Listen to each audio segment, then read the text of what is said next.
മഹാരാജാക്കന്മാരുടെ മഹത്വവും രാജകീയ ഭംഗിയും ഒരുമിച്ച് കാണണമെങ്കിൽ ഇന്ത്യയിലെ കർണാടക സംസ്ഥാനത്തിലെ മൈസൂർ നഗരത്തിലേക്ക് ഒരു യാത്ര മതി. അവിടെയാണ് ലോകപ്രശസ്തമായ മൈസൂർ പാലസ് സ്ഥിതി ചെയ്യുന്നത്.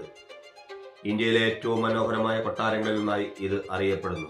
1897 പഴയ മരക്കൊട്ടാരം തീപിടുത്തത്തിൽ നശിച്ചതിന് ശേഷം വടയാർ രാജവംശം പുതിയ കൊട്ടാരം പണിയാൻ തീരുമാനിച്ചു. ബ്രിട്ടീഷ് ശില്പി ഹെൻറി ഇർവിൻ രൂപകൽപ്പന ചെയ്ത ഈ കൊട്ടാരം 1912 പൂർത്തിയായത്.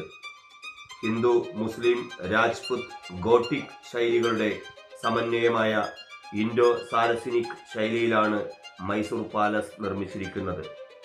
പിങ്ക് നിറത്തിലുള്ള ഗ്രാനൈറ്റ് കല്ലുകളും ഉയരമേറിയ ഗോപുരങ്ങളും നിറഞ്ഞ ഈ കൊട്ടാരം ദൂരത്തു നിന്ന് തന്നെ രാജകീയമായ ഭംഗി പ്രകടമാക്കുന്നു. അകത്തു കടക്കുമ്പോൾ സ്വർണ്ണാഭരണങ്ങളാൽ അലങ്കരിച്ച തൂണുകൾ, നിറഞ്ഞു നിൽക്കുന്ന ഗ്ലാസ് ചിത്രങ്ങൾ, ശോഭയാർന്ന ദർബാർ ഹാൾ എന്നിവ കാണുമ്പോൾ രാജവംശത്തിന്റെ ആഡംബര ജീവിതം നമുക്ക് മുന്നിൽ ജീവിച്ചുയരുന്നത് പോലെ തോന്നും. പ്രത്യേകിച്ച് ദസറ ഉത്സവ സമയത്ത് മൈസൂർ പാലസ് ഒരു സ്വർഗം പോലെ മാറും. ലക്ഷക്കണക്കിന് ലൈറ്റുകൾ കൊണ്ട് അലങ്കരിക്കപ്പെട്ട കൊട്ടാരം രാത്രിയിൽ തെളിഞ്ഞു നിൽക്കുന്ന കാഴ്ച കാണാൻ ആയിരക്കണക്കിന് വിനോദസഞ്ചാരികൾ എത്തുന്നു.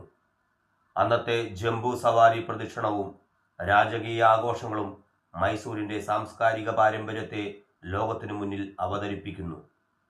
ഇന്ന് മൈസൂർ പാലസ് ഒരു രാജകീയ വാസസ്ഥലം മാത്രമല്ല, ഇന്ത്യയുടെ ചരിത്രവും കലയും സംരക്ഷിക്കുന്ന ഒരു പ്രധാന സ്മാരകമാണ്.